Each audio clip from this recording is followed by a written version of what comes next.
ఈసారి మాత్రమే ప్రతి గ్రామంలోనూ మహిళలు జెండాలు పట్టుకొని, కొన్ని గ్రామాల్లో అయితే ఆశ్చర్యం, పురుషుల కన్నా మహిళలే నా ప్రచారంలో పాల్గొన్నారు. వ్యాన్ వెళ్తుంటే నా వ్యాన్ ముందు మహిళలు వైఎస్ఆర్ కాంగ్రెస్ పార్టీ జెండాలు పట్టుకొని జై జగన్ అంటూ నినదిస్తూ ఉరుకులు వేశారు, పరుగులు తీశారు. అందరూ మహిళలు. ఇదంతా మహిళల్లో ఉన్న సంకేతం. నేను ఒకటే మనవి చేస్తున్నా, మహిళలు పెద్ద ఎత్తున 70% ఆఫ్ మహిళలు ఏ కులమైనా ఏ మతమైనా జగన్మోహన్ రెడ్డి గారికి ఓటు వేశారని నేను విశ్వసిస్తున్నా. ఎందుకో తెలుసా? జగన్మోహన్ రెడ్డి గారు మహిళలకు సాధికారత కల్పించాడు. అమ్మఒడి మహిళలకు ఇచ్చాడు, డోక్రా మహిళ రుణమాఫీ మహిళలకు ఇచ్చాడు, ఇళ్ల పట్ట మహిళలకు ఇచ్చాడు. ఇట్లా ఏది చేసినా మహిళల ఖాతాల్లోకి చేసినటువంటి వ్యక్తి జగన్మోహన్ రెడ్డి గారు. అంటే మహిళలు ఒక ఆర్థిక స్వావలంబన కోసం, ఒక సాధికారత సాధించడం కోసం జగన్మోహన్ రెడ్డి గారు కృషి చేశారు. వారికి ఆ విధంగా సహాయం చేశాడు. కాబట్టి మా జగన్మోహన్ రెడ్డి గారికి మేము సహాయం చేయాలి, మళ్ళీ అధికారంలోకి తీసుకురావాలి అనేటువంటి ఉద్దేశంతో మహిళలు పెద్ద ఎత్తున చరిత్రలో ఎప్పుడూ లేని విధంగా మహిళలు జెండాలు పట్టుకొని వచ్చారు, వేలు మీద ముద్ర వేయించుకున్నారు,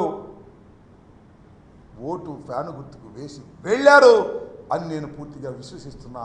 అది నా మనసుకు తట్టింది ప్రతి చోటకి వెళ్ళినప్పుడని మనం చేస్తున్నాం. అంత పెద్ద ఎత్తున కానీ విని ఎరుగని రీతిలో ఒక ప్రభుత్వ పాజిటివ్ ఓటు ఇంత పెద్ద ఎత్తున ఉండటం అనేది చరిత్రలో చాలా అరుదైనటువంటి సంఘటన. 5 సంవత్సరాలు పరిపాలన చేసిన తర్వాత నాకు అది జరగలేదు, నాకు ఇది జరగలేదు అనేటువంటి ప్రభుత్వ వ్యతిరేకత ఉంటుంది. కానీ ఈ ప్రభుత్వంలో ప్రభుత్వ వ్యతిరేకతే లేదు.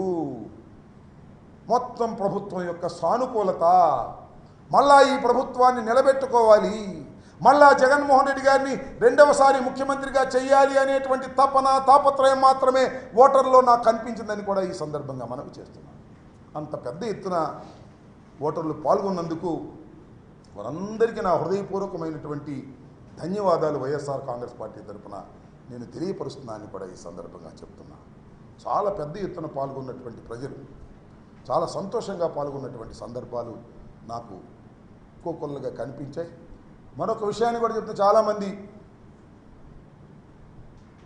మేము గెలుస్తామని తెలుగుదేశం వాళ్ళు ఏదో సాధిస్తామని కొన్ని ఎల్లో పత్రికలు, ఆ ఏబిఎన్, ఆంధ్రజ్యోతి, లేకపోతే ఈనాడు, లేకపోతే TV5, లేకపోతే తెలుగుదేశం చంద్రబాబు నాయుడు గారు, పవన్ కళ్యాణ్ గారు, ఎంతమంది వచ్చినా నేను ఇవాళ చెప్తున్నాను, 4వ తారీఖు 12 గంటలకు చూడండి, అత్యధిక మెజారిటీతో జగన్మోహన్ రెడ్డి గారు ముఖ్యమంత్రి కాబోతున్నారు. దీన్ని మీరు విశ్వసించండి కూడా ఈ సందర్భంగా నేను మనవి చేస్తున్నా. అదేవిధంగా సత్తెనపల్లిలో కూడా నాకు ప్రగాఢమైన విశ్వాసం ఉంది. టౌన్లో కానీ వివిధ మండలాల్లో కానీ చాలా పెద్ద ఎత్తున ఓటర్లు పాల్గొన్నారు పాజిటివ్గా. మళ్ళీ తిరిగి ఒక మంత్రిగా పనిచేసిన నాకు పెద్ద మెజారిటీతో గెలిపిస్తారనే విశ్వాసం కూడా ఉందని కూడా ఈ సందర్భంగా నేను మనవి చేస్తున్నాను.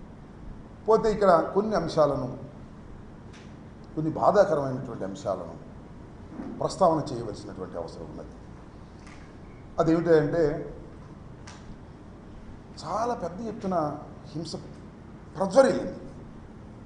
ముఖ్యంగా సత్తెనపల్లి నియోజకవర్గంలో, నర్సరావుపేట నియోజకవర్గంలో, పలనాడు మొత్తం కనీ విని ఎరుగని రీతిలో ఏ రోజున కూడా, ఈ ఎన్నికల్లో కూడా జరగనటువంటి విధంగా హింస జరిగింది, ఇంకా జరుగుతూ ఉంది.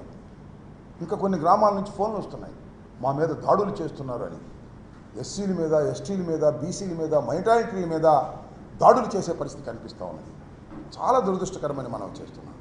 నేను ఒక విషయాన్ని గమనించదలుచుకున్నా, రోజేబాయ్ ఒక్క నిమిషాన్ని గమనించదలుచుకున్నా. ఎన్నికల కమిషన్ చాలా విషయాలను ప్రస్తావన చేసింది, చాలా మార్పులు కూడా చేసింది. ముఖ్యంగా లా అండ్ ఆర్డర్ కాపాడటం అనేది ఒక ప్రధానమైనటువంటి అంశం. ఎన్నికల సమయంలో పెద్ద ఎత్తున ఎన్నికలు జరుగుతూ ఉన్నప్పుడు ఎవరి ఓటును వాళ్ళు సక్రమంగా వినియోగించుకోవడం కోసం లా అండ్ ఆర్డర్ కాపాడాలి, పోలింగ్ స్టేషన్లో కట్టుదిట్టమైన ఏర్పాట్లు చేయాలనేది ఎన్నికల కమిషన్ యొక్క ఉద్దేశం. అది ప్రజాస్వామ్యంలో చాలా అవసరం. ఈ సందర్భంలో కొన్ని మార్పులు చేశారు, మంచిదే. డీజీపీని మార్చారు, వండర్ఫుల్. అంటే డీజీపీ వైఎస్ఆర్ ప్రభుత్వ అధికారులు ఉన్నప్పుడు వేశారు కాబట్టి ఏదన్నా నెపోటిజం లేదా పక్షపాతాన్ని చూపిస్తారనే ఉద్దేశంతో మార్చారు, వండర్ఫుల్. ఐజీని మార్చారు ఇక్కడ, వండర్ఫుల్. ఎస్పీని మార్చారు ఇక్కడ, వండర్ఫుల్. చాలా చోట్ల ఐఏఎస్ ఆఫీసర్ని, ఐపీఎస్ ఆఫీసర్ని మార్చారు. ఎందుకు మార్చారు? ఒక నిష్పక్షపాతమైన ఎన్నిక జరగాలి అనేటువంటి ఉద్దేశంతో మార్చారు.